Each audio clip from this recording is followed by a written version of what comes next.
What's up, everybody? Happy Friday. I hope you're having a great day. For those that work 9 to 5, congratulations, you made it to the weekend. For those that work events over the weekends like us, our weekend starts Monday or Tuesday. Today's topic is going to be about second shooting, contract work, working under someone else's brand, whatever you want to call it. Basically, just working for somebody else. Talking about branding, I think a lot of people get confused about branding. They think it's going out there and putting your videos on social media or putting a logo on your hat and stuff like that. I know my videos are for photographers, new photographers coming into the business, but it's also for people that just want growth, people that just want to be better at what they do in life or any kind of business. I'm trying to be better. So I'm trying to make my videos where it's photography based, but it could be applied in any genre or whatever. So back on branding, like I said, I think a lot of people get confused about branding.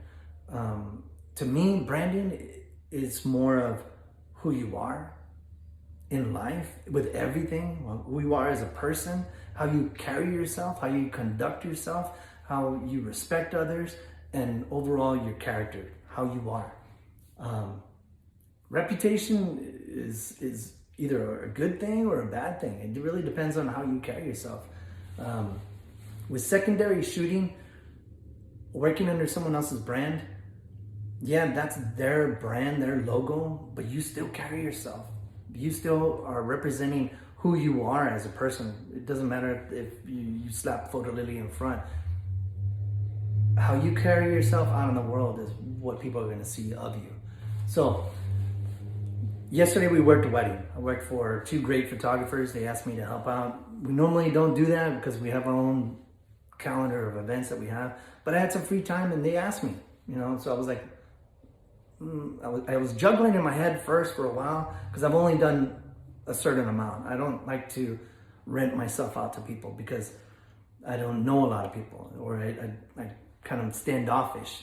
But I'm glad I did. We got to work with each other, and I got to see a whole different type of, personalities and how they conduct their business, how they do their flow. So it was a great learning experience. So if you're a new photographer, do that. If you're new to photography and you want more experience, second shoot for people. Even if it's a lower amount or whatever the case, or if you have a high dollar amount. Try to second shoot as much as you can, especially in events like Quinceañeras and weddings. If you don't know, then learn it. That's the only way you're gonna grow. But anyways, so I did this wedding for them. And I like to do anything in life, I like to do it to the best that I can with anything. If I'm gonna work on some kind of little project, if I'm building something, I'm gonna build one of the best things I can that makes me smile, makes me happy. And that's the same way I do with my work. Whether it's taking someone hands me a cell phone, I'm gonna take a good enough picture for them. And I'm gonna do several different, shots for them. Like my wife, I don't just take one little photo with the cell phone. I try to move around and get as much as she would like to look at. So back on this wedding, I was working in the wedding. What I like to do is I don't like to go on the fly. I don't like to show up somewhere and not knowing what's going on. Not only does it drive me bat crazy, it just doesn't look good. There can be a lot of flaws in that. So I asked him for a call in advance, the week before, and he was kind of like stunned or whatever the case is, but he called me and he was like, we went through the whole itinerary, he told me what to do, and I told him, I said, hey, you know what? I'm yours that day, so whatever you need that day, you just tell me. Just don't worry about who I am. I'm not gonna worry about who you are. I'm gonna put you right here. You're gonna be the leader of that. I'm gonna follow your lead and I'm gonna do what you need. So we got that established. We got that all the way. I told him, don't be afraid to tell me things. If you see me doing something wrong, tell me so I can fix it, so I can move. Don't be afraid to send me anywhere else. So like I said, we got over that. We went through it. He showed me the itinerary, told me that the church was going to start at this certain time. If you're going to take on contract work, don't just do the minimum. I showed up early. I showed up about an hour and a half early than what the church starts, because I don't like to do just the bare bones. You know what I mean? I like to give everything I got. You can see where I'm going with it still. So I showed up early. I walked around. It was the Cathedral something church, Catholic church in Dallas. It was beautiful. So I went there, I met with the priest, I met with the lady that's in charge of everything, so I could find out the rules. One thing you don't want to do is show up somewhere like a church and not know the rules. It makes you look real bad, and they'll stop the service, and it'll ruin your video if he has to correct you and be like, hey, you know what, quit moving. Hey, don't go over there in the middle of a wedding or a quince. That just looks bad. And then you're embarrassed. I turn red. When I get embarrassed, I turn red. I'm like, I'm just red, like an apple. So I didn't want that to happen. And on my past experiences, I've learned to go ahead and just take the time and meet with them and find out the rules.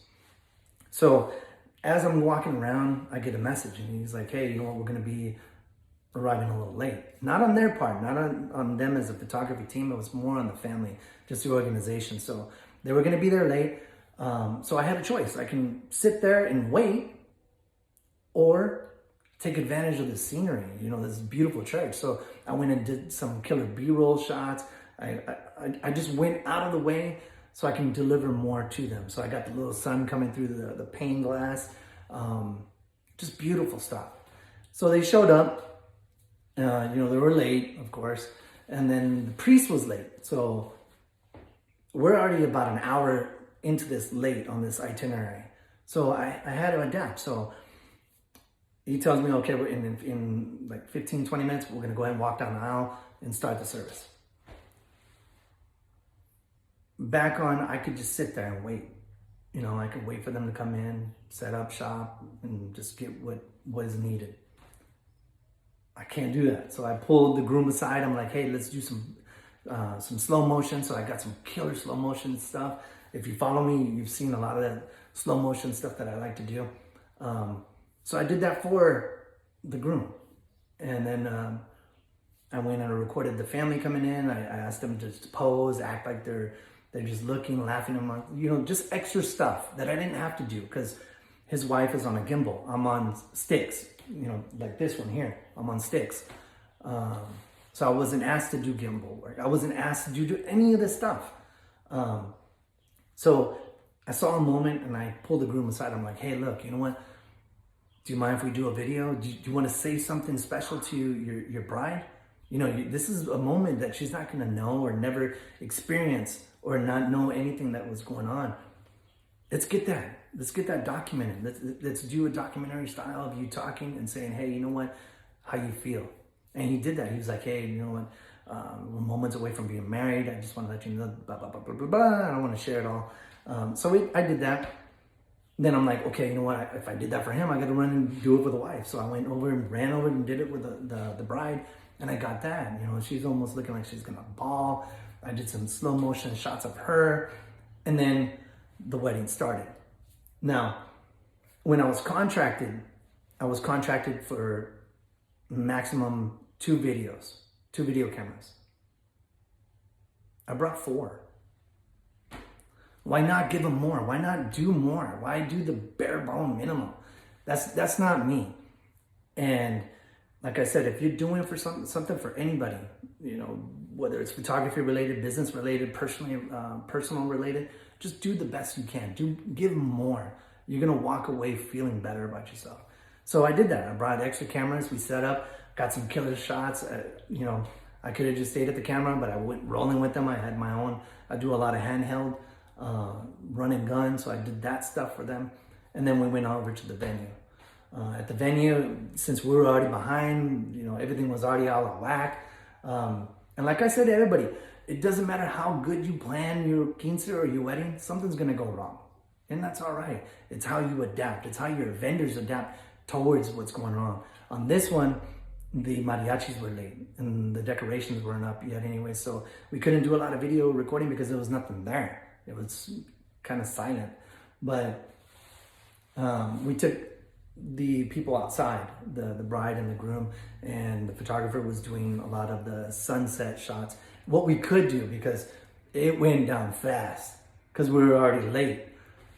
So we did that, and I said, hey, you know what, while you're doing the bride, I'm gonna get the groom, and I'm gonna run over, which I'm pretty sure alleviated him having to not miss that. So I took the groom over to the other side, and he's like, hey, you know, I got a truck, let's put that in there. I'm like, bring it in. He brought the truck out, we got that in the shot. I got the sun coming off, I got him tipping the hat, you know, just some killer shots.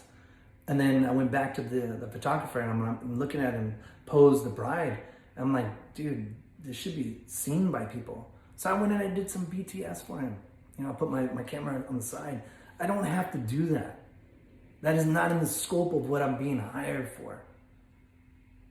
But when you love what you do and you respect yourself with so much and you value what you do, you're gonna do more. So I did that. I got him some killer behind the scenes that's gonna knock, it's gonna be great for him on social media. So I got him doing all the pose shots for the bride. He's gonna drop those once I get him all the rest of the material.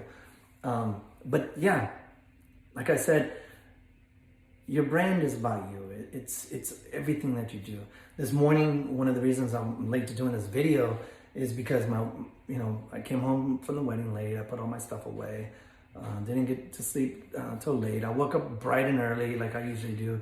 Started hitting the social medias and stuff like that. And then working on clients' materials. Well, my wife tells me, hey, we're gonna go paint my daughter's house. I'm like, what? Sorry, there's a dog outside. Paint my daughter's house? I'm exhausted. So we went out there. Sorry, the dog's trying to chime in here now. Almost made it through the video. Like I said, I'm not editing none of this stuff. So that dog's gonna stay in here. So if you're watching this, you're gonna hear him barking. So I went over there and I'm tired. I could have went over there with a bad spirit. I could have went over there and said, hey, you know what? I'm tired. I'm just gonna paint, and if there's little spots, whatever the case is, I'll just, yeah. But I couldn't. I had to do it with my heart. I had to do the best I could for my daughter. She's pregnant. She's due any week now. So I know, even though I was tired, my neck hurts, my back hurts, my arms hurt. I'm like that one movie where he's like, what do I do with my hands? I'm tired. I'm beat. And I still got a whole more slew of stuff to do. But I did it with my heart. And I'm here, I think it's like, 4, 5 o'clock, something like that. And I feel like I'm complete already today because I did something nice. I did that for my daughter. And I would do it for anybody. So to close this off, whatever you do it with everything you got. If you're working for somebody, work for them solely. Oh, one more last tip. Don't be the photographer or the videographer that works for somebody else and tries to promote themselves. The other day at the wedding, I had someone come up and they're like, hey, I've already interacted with them, and they're like, hey, can I get your business card? I have a stack of business cards in my bags. It's not my show. It's not my time to shine. It's not me trying to take somebody else's business. I'm like, that's the man over there. They don't know if I'm part of his team, but I'm not the one to take that business from them. And I would expect the same from me at one of my events. If someone comes up to a secondary shooter and I see them handing out business cards, it's going down. So don't be that person. Don't try to take from someone else's plate that's already feeding you. So be good, do good, live good. Reputation, like I said, it can either build up or destroy you. Don't be the ones that, oh, that guy, I don't need him. He just gives me a little minimal shots. Be the one that goes out of their way. Be the one that gives everything they got, and be a happy spirit. I didn't want to come there with an attitude, so I'm like, talking. I thoroughly enjoyed hanging out with these people. I didn't know that. Like I said, because I'm always standoffish. I don't really go out there and talk to all these people. But it's getting long. It's already like 14 minutes. That's actually probably the best time I've had. So thank you for watching. Like I said, if it's for you, awesome, hit like. This is more for my YouTube channel. I slap it on Instagram just to get it out there. But if you don't follow me on YouTube, follow me on YouTube. That's where I'm at the most. But thank you for your time. We will do this tomorrow. And yeah, hopefully I can wake up tomorrow. See my little monster in the back? I got to do another video on something on that. So anyways, see you tomorrow. Deuces.